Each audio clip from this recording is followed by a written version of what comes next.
कृष्णाय कृष्ण भक्ताय तद्भक्ताय नमो नमः।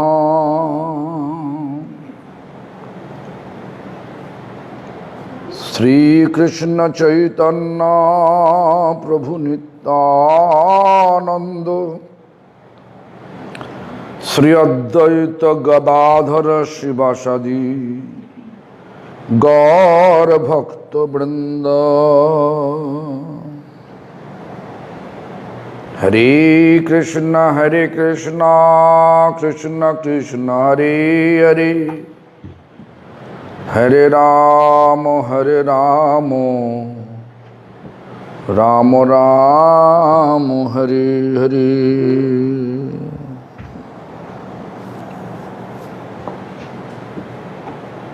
First of all, I offer my prostrated obeisance to the lotus feet of my beloved spiritual master, His Divine Grace, Srila Bhakti Pramod Puri Goswami Thakur,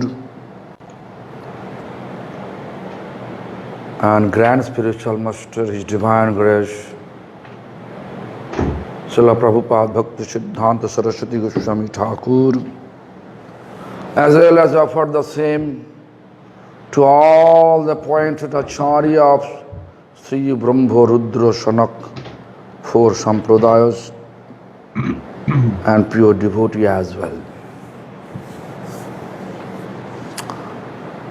So today we will continue from yesterday.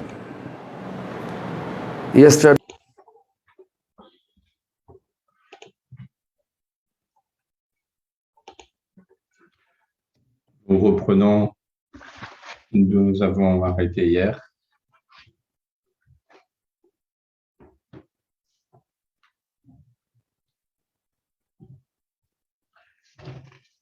C'est-à-dire le stade du chant, du semblant du Saint-Nom.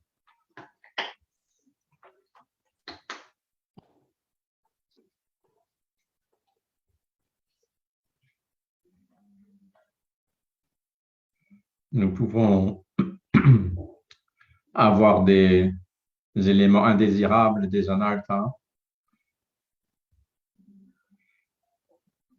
et ce genre de chant, donc Pratibimba Namabhash, qui est en connexion avec le Mayavad, a pour effet d'augmenter notre attitude offensive.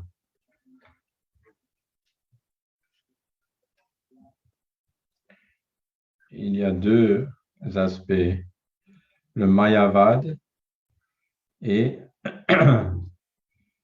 les aparades.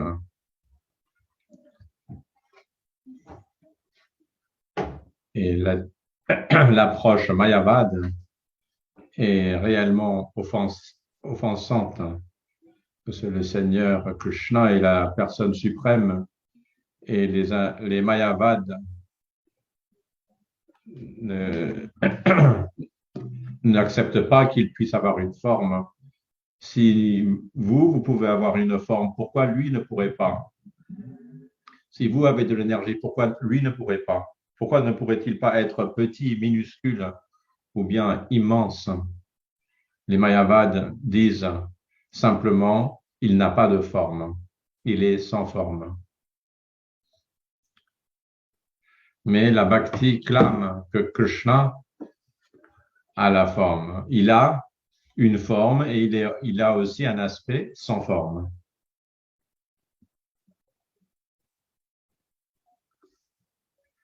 Verset 66. Krishna nama rupa guna liladi shakal mayavadi mate mitya nashvara shakal. Verset 66 du chapitre 3.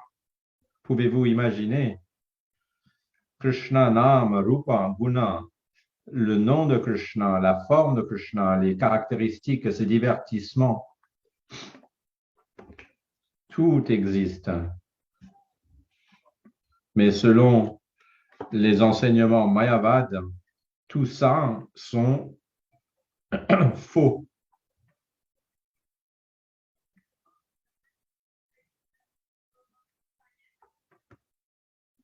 Si c'était faux,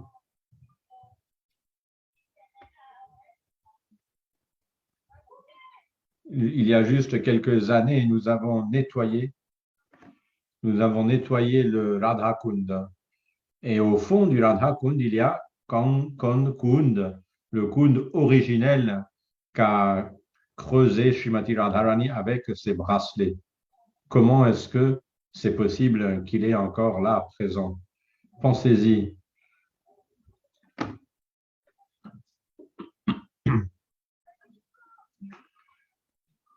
Vous voyez comment la mentalité mayavade est offensante. Krishna est suprême. Et ils disent qu'il n'a pas de forme, que ses qualités sont fausses, que ses divertissements n'existent pas. Alors, tous les écrits qui ont été composés par Vyasadeva sont faux et seulement leurs écrits sont vrais. Comment est-ce que c'est possible? Pensez-y. Mon point principal est que si vous avez une forme, vous êtes doté d'une forme, vous n'êtes pas omnipotent, vous avez des attributs, vous manifestez des activités, vous agissez. Alors pourquoi pas Krishna aussi? Pourquoi Krishna en serait incapable? Pourquoi tout ça, tout ce qui a trait à lui est faux? Pourquoi? Pensez-y intellectuellement. Souvenons-nous toujours que le Mayavadi est un aparadi, c'est un offenseur. C'est pour cela que Srila Prabhupada a expliqué qu'il est préférable de prendre du poison et quitter son corps plutôt que de s'associer avec des Mayavad, impersonnalistes.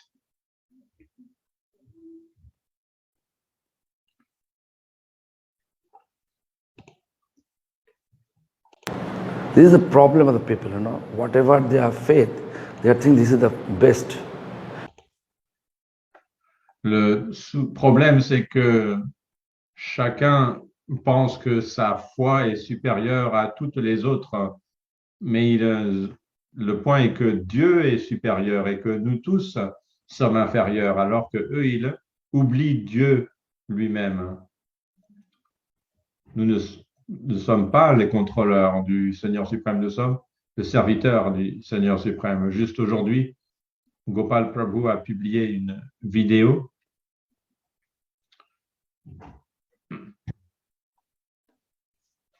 Il avait fait un film. Il m'a demandé de m'asseoir et il m'a posé la question, comment pouvons-nous contrôler l'énergie illusoire, Maya? J'ai juste répété ce que le Seigneur a dit. If anyone surrender to me, then they can be, the Maya can control. Krishna a dit, celui qui se soumet à moi,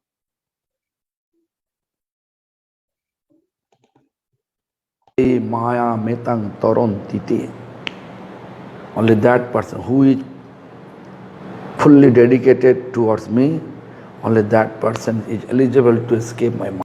Seulement celui qui se soumet complètement, entièrement à moi peut être libéré de Maya. Sinon, tous les autres sont pris dans le piège de Maya.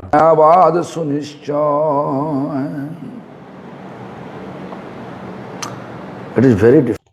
Verset 67.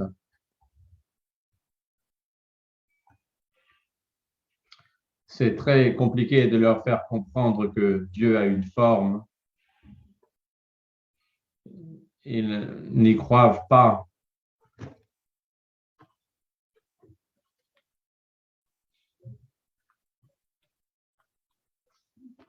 Qu'il y a une réalité dans les divertissements du Seigneur,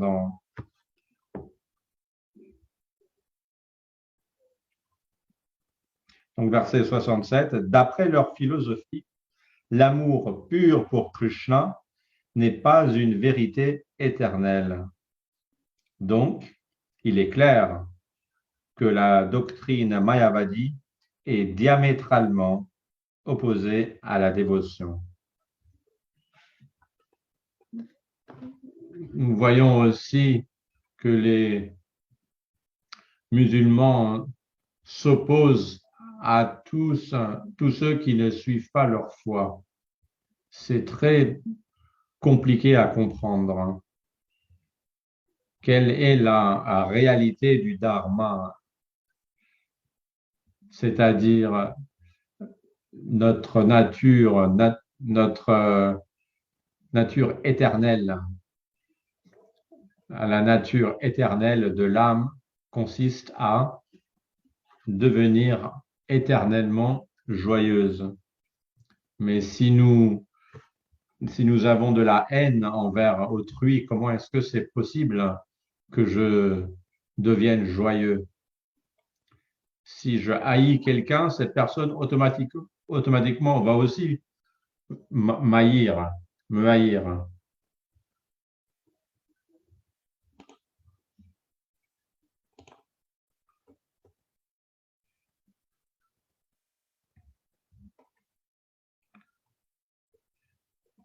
Il y aura automatiquement, si on vous attaque, il y aura une opposition. Par conséquent, notre philosophie Vaishnava dit que si nous établissons l'amour pour le Seigneur, alors l'amour se dirigera envers tous les êtres vivants. L'exemple que je peux donner, c'est les musulmans qui sont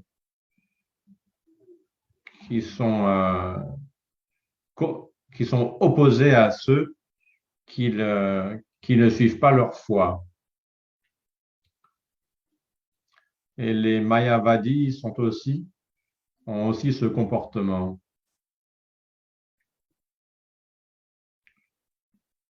Donc, nous pouvons dire que les Mayavadis sont des offenseurs. Parce qu'ils sont diamétralement opposés à la dévotion. Parce que la dévotion est la seule méthode qui nous permet d'atteindre le but ultime de notre pratique spirituelle. Le but ultime de notre pratique spirituelle est uniquement de devenir le serviteur éternel du couple divin. C'est une philosophie tellement belle. Le Seigneur dit, si tu deviens mon dévot, tu n'es pas réellement mon dévot. Le Seigneur dit, si tu es le dévot de mon dévot, alors là, tu es mon vrai dévot. De cette manière, si tous nous sommes des dévots, nous devons nous servir les uns les autres, et c'est ça qui rendra heureux le Seigneur, non pas le contraire. Et c'est pour ça que nous nous retrouvons maintenant dans un environnement de chaos,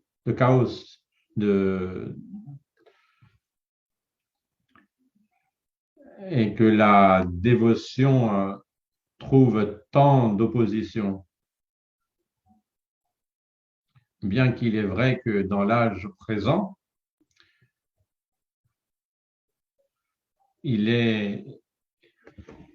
c'est normal que les gens, la majorité des gens sont attirés vers ce qui n'est pas désirable vraiment. Les deux caractéristiques Swalpa Buddhi et Swalpa Ayu décrivent les êtres de cet âge. Leur intelligence est très petite et leur espérance de vie est aussi très courte. Non pas comme dans les temps de l'âge d'or où l'espérance de vie était de 100 000 ans.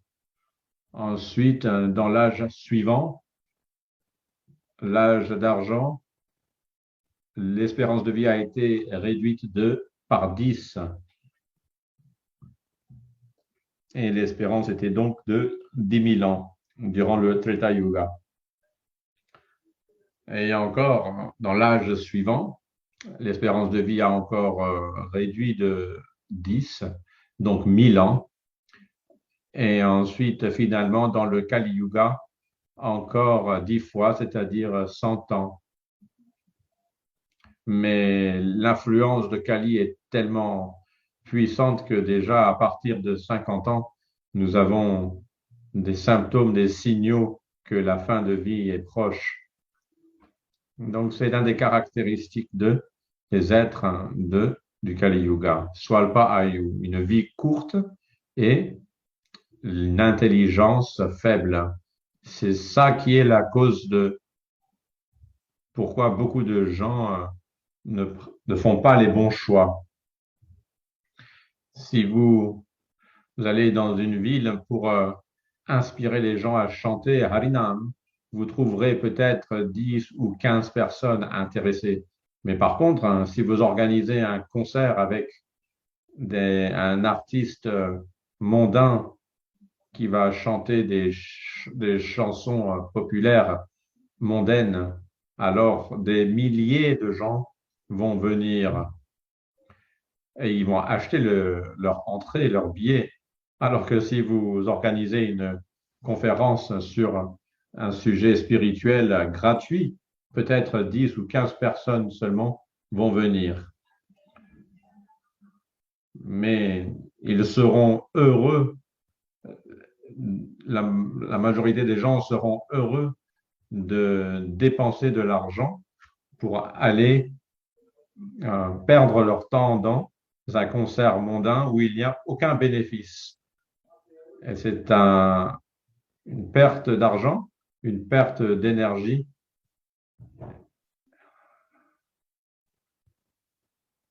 Une perte de temps, perte d'énergie et perte de temps. Nous voyons, c'est pour ça aussi pourquoi l'industrie du cinéma a tant de succès. Donc, quand les Mayavad nous opposent, ce n'est pas à nous de les opposer. Je dis souvent partout que si un chien nous mord, nous ne devons pas le mordre en retour. Les Mayavadis peuvent avoir des comportements contraires à nous, mais nous devons comprendre que eux aussi sont des Vaishnavas, mais ils sont présentement pris dans le piège de Maya. Nous pouvons prier le Seigneur pour eux. C'est la seule chose que nous pouvons faire pour eux.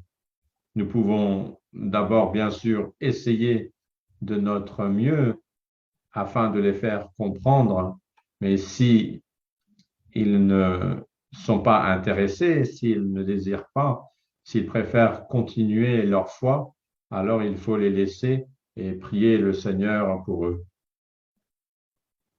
Comme un de mes oncles, il croit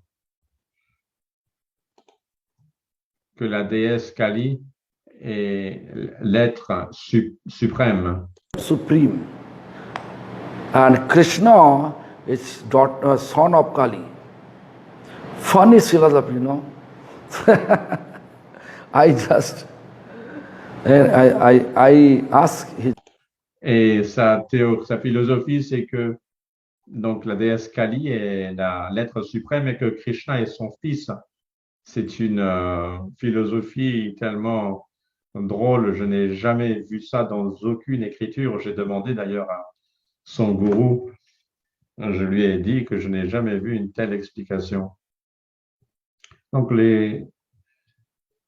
les gens aiment des philosophies sans fondement,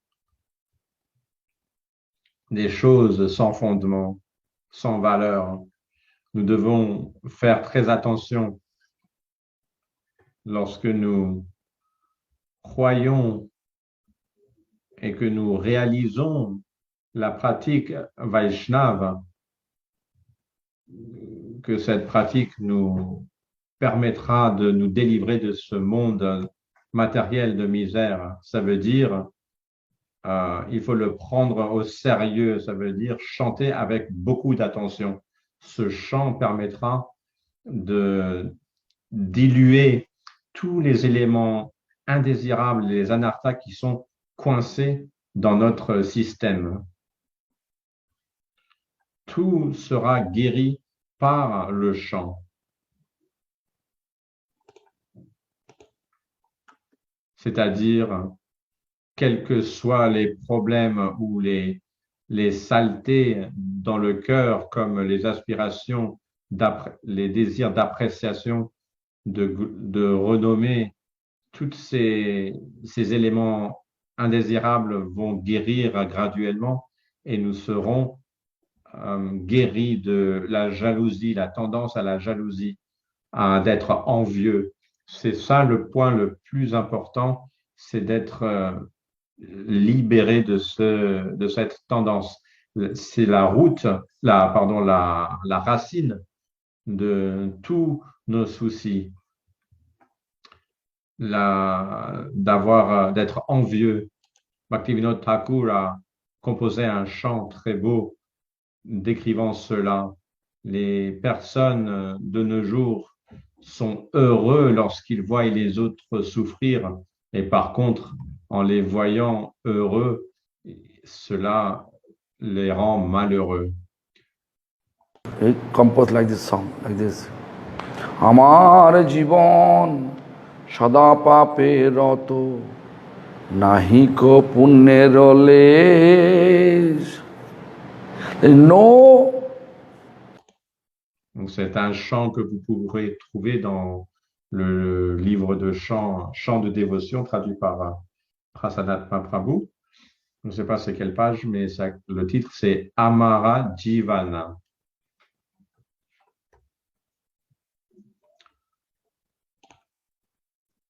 Amara Jivana Sada Paperata. Toute ma vie, durant, je n'ai pas fait aucune activité pieuse. Et j'ai été constamment une source d'anxiété pour les autres, udveg.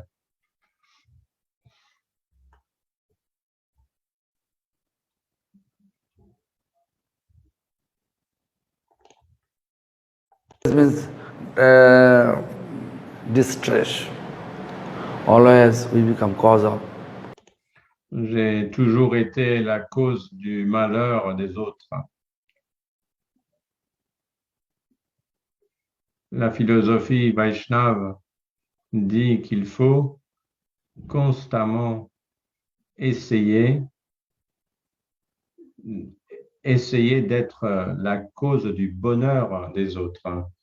Parce que lorsque les gens, quand ils rentrent en relation avec Krishna, qui est la personnification du bonheur pur,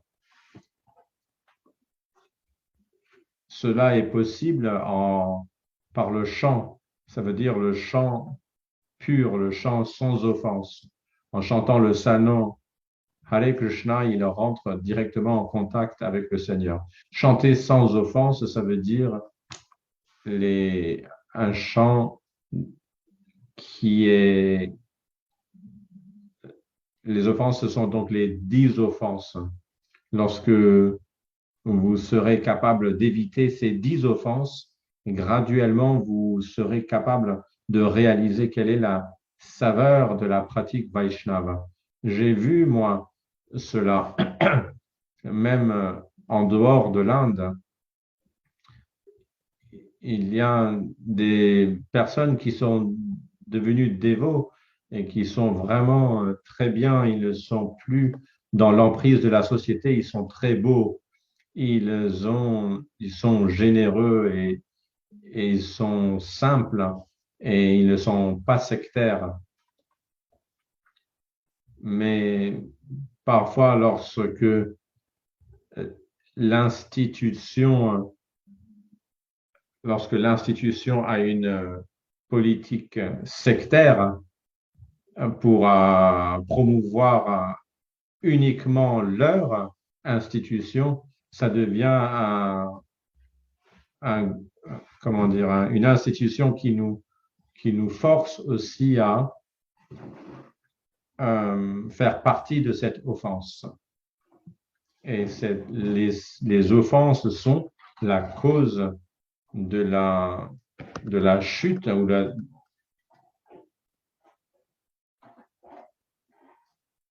de la dégradation de notre pratique spirituelle. Je crois que vous comprenez pourquoi Srila Prabhupada Bhaktisiddhanta a dit cela, qu'il était préférable de prendre du poison et mourir plutôt que de s'associer avec les Mayavadis. মায়াবাদের গণন অথেব মায়াবাদী অপরাধী হন মায়াবাদীর মুখে নাম নাহি বাহির হয় নাম বাহিরায় তবু নামত্ব না পায় মায়াবাদী যদি করে নাম উচ্চারণ নামকে অনিত্য বলি লবয়ে পতন নামের নিকটে ভোগ মোক্ষের প্রার্থনা নামের নিকটে স্বার্থ ফলেতে যাতনা Very nice. Bhakti Boiri means bhakti. C'était donc les versets 69 à 71. 68 à 71. On compte les Mayavadis parmi les ennemis de la dévotion, les ennemis de la pratique de la dévotion.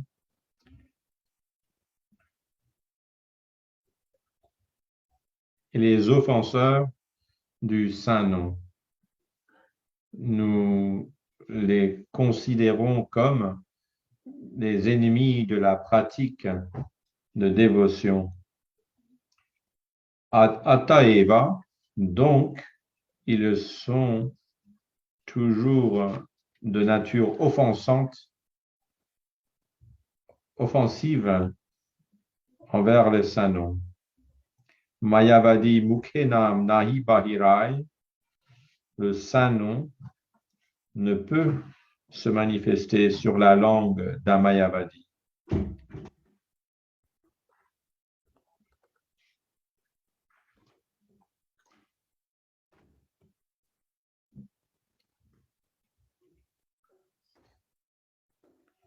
Ces syllabes peuvent émaner de sa bouche,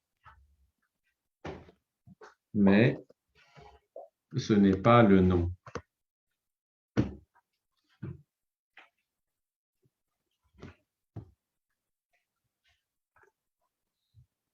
Comme de l'argent, comme des faux billets.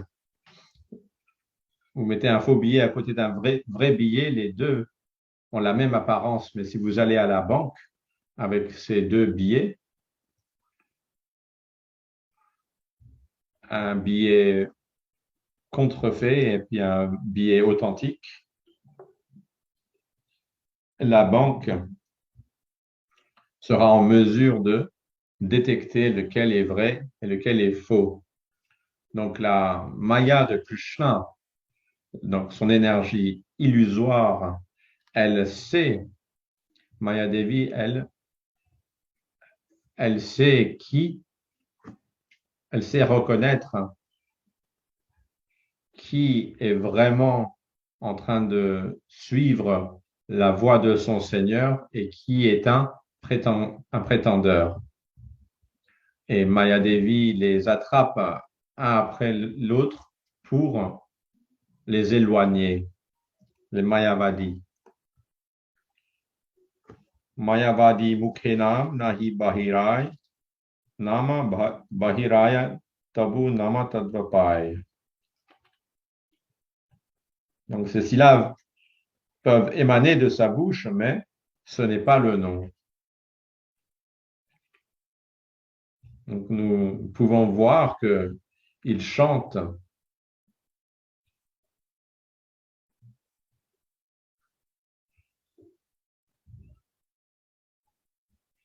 mais la vérité, ils n'obtiennent jamais le véritable résultat du chant, mais au contraire, ils se dégradent de jour en jour. Maya Devi les encage, les enferme de plus en plus dans le monde matériel. Ils sont alors toujours en train de vouloir accroître encore plus de projets et d'acquisition matérielle. Ils sont toujours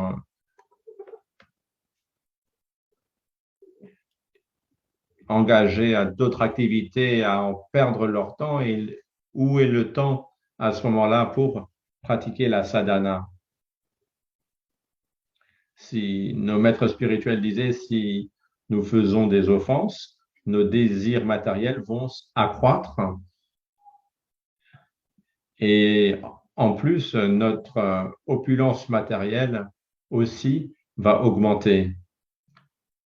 Et ces gens-là vont conclure que au fait, c'est les bénédictions du Seigneur, que c'est les bénédictions de Gurudev. Mais ce n'est pas la miséricorde de Gurudev. Narottam Thakur a clairement expliqué dans un de ses chants. কবে নিতাই চাঁদের করুণা হইবে সংসার বাসনা মোর কবে তুচ্ছ মানে সংসার বাসনা. C'est le chant Gauranga Bolite Habe. Narottam Das Thakur dit, quand mon maître spirituel, c'est-à-dire Nityananda, qui est le maître spirituel originel, me donnera sa miséricorde, alors je deviendrai indifférent aux objets des sens. Il faut toujours être attentif pour voir si nos désirs matériels, ils augmentent ou au contraire, ils se réduisent. Est-ce que j'ai le désir d'agrandir ma personnalité, ma propre gloire, ou est-ce que mon désir de servir le Seigneur, de servir les Vaishnavas devient plus proéminent dans ma vie? C'est la partie la plus importante dans notre pratique spirituelle. Mayavadi Jodi Kore Nama Ucharan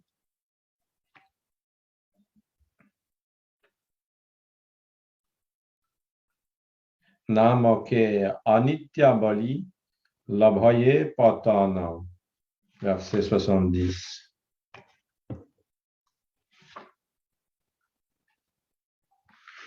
Même s'il invoque les noms du Seigneur, il chute de sa position, car il les voit comme un phénomène matériel et temporaire.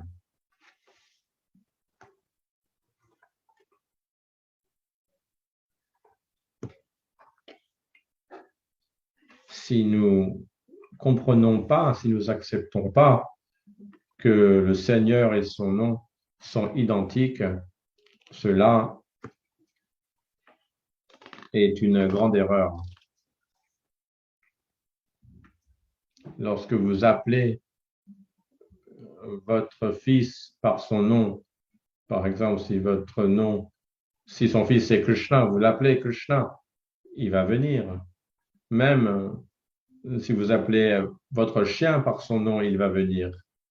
J'ai vu cela, une personne avait plein de chiens et lorsqu'elle appelait le chien par son nom, seulement ce chien-là venait à elle. J'ai vu ça à Den Haag. Une femme venait avec une chaise roulante. Ah, elle était entourée d'une dizaine de chiens. Et selon le nom qu'elle appelait, le chien qu'elle appelait, seulement celui-là venait à elle. Alors, Krishna, que veut dire Krishna? Krishna veut dire que la caractéristique de la personnalité de Krishna, c'est celui qui attire tous les êtres vivants pour les rendre éternellement joyeux. Nous devons toujours alors être conscients de ça.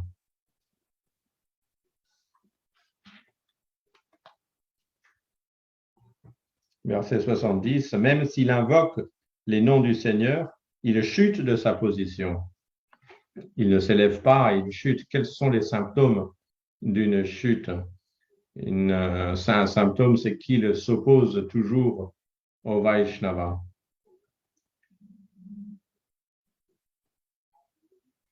Nous pouvons voir, même, il y en a qui chantent avec leur chapelet, mais ils voient tous les autres Vaishnavas comme des personnes inférieures à eux. Donc, bien qu'il est en train de chanter, il a les symptômes d'une personne qui est en train de chuter. Car il les voit comme un phénomène matériel et temporaire. Qu'est-ce qu'il voit comme matériel et temporaire? C'est tout ce qui a attrait à Krishna. Ses attributs, sa demeure. Vous voyez, même la terre de Vrindavan, le Seigneur est venu il y a 5000 ans et elle est là, elle est présente. J'ai vu aussi Suvarna Bihar, le palais du roi Suvarna, qui était du temps de l'âge d'or.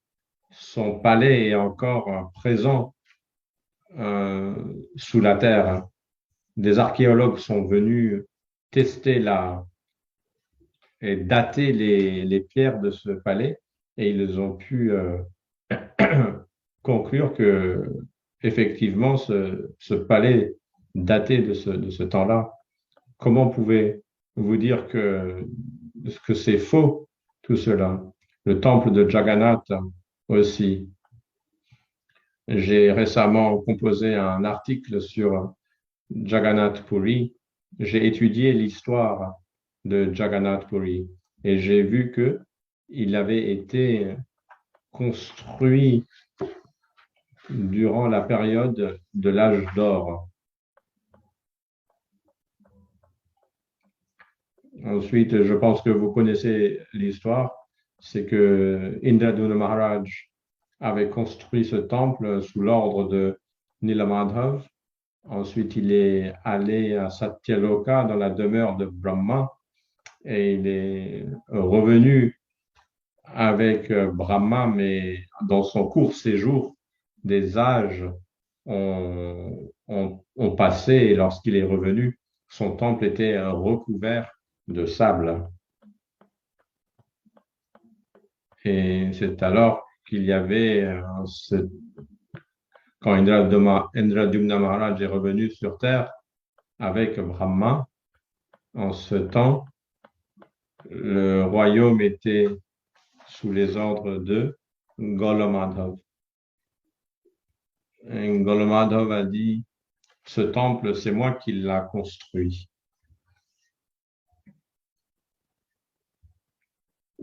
C'est là qui est apparu une controverse. Puisque Golomadhov disait que lui avait construit ce temple et Indradumna Maharaj avait dit que non, c'était lui qui l'avait construit. C'est alors qu'il y a Karl Bouchondi, un corbeau qui chantait les noms de Ram.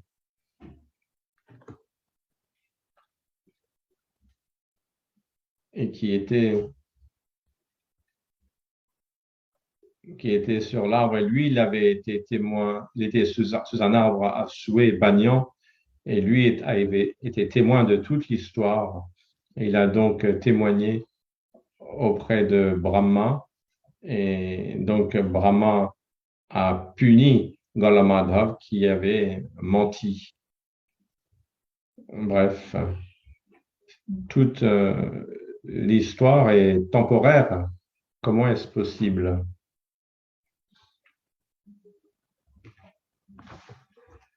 C'est éternel.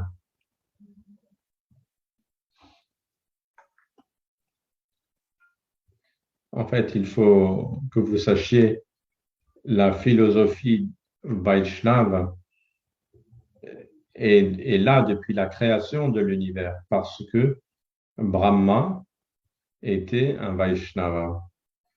Vaishnava veut dire celui qui appartient à Vishnu. Vishnu a créé l'univers. Vishnu a créé Brahma.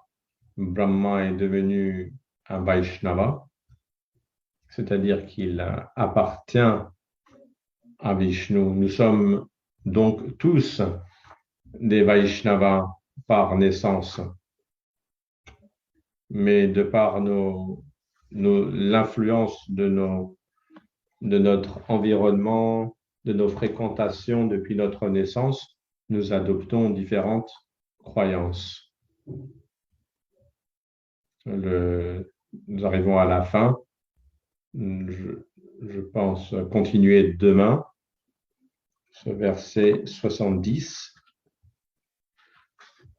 Mayavadi Yadikar, Name Ucharan, Namake Anityavali, Laboye Patan.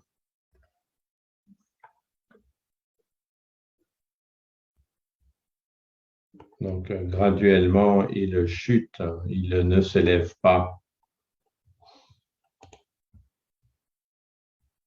Ne soyez pas Mayavadi, mais plutôt devenez des dévots à travers le chant du Mahamantra et en pensant au Seigneur suprême. Pensez au Seigneur suprême, chantez le Mahamantra Hare Krishna et évidez la philosophie Mayavad et certainement vous guérirez votre pratique spirituelle.